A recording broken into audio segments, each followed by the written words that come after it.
This poor old car has seen about 14 winters of nasty Nova Scotia salty roads, as is evidenced by all of this missing body metal, which has been replaced by rust and air. So clearly, if this car is ever going to see service again, this needs some patchwork.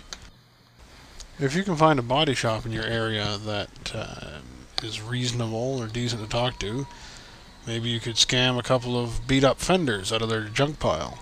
That's what I did here. This is some sort of a Honda fender, and I've cut off a section to start fitting it where I need my patch.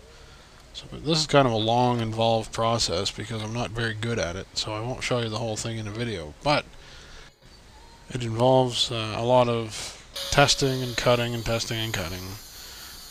Often I find I'll change my mind halfway through and go cut another piece to start with, or whatever. But this is some of what the process looks like. There's a lot of grinding and cutting, and sometimes I use tin snips.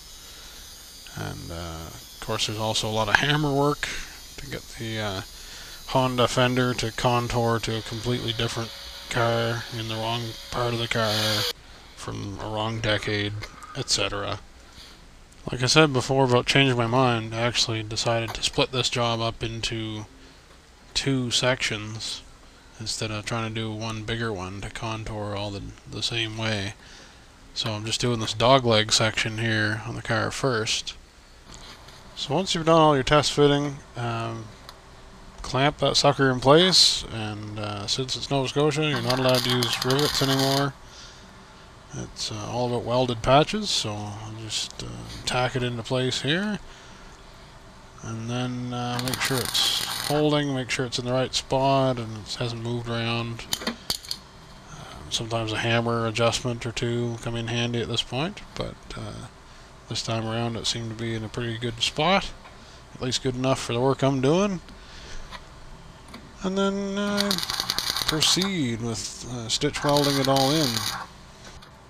Since my welding is clearly fairly hideous, this is what it looks like after some quality grinder time. And yes, I know that it doesn't exactly follow the original line of the body, but I don't care. It's a patch on an old car.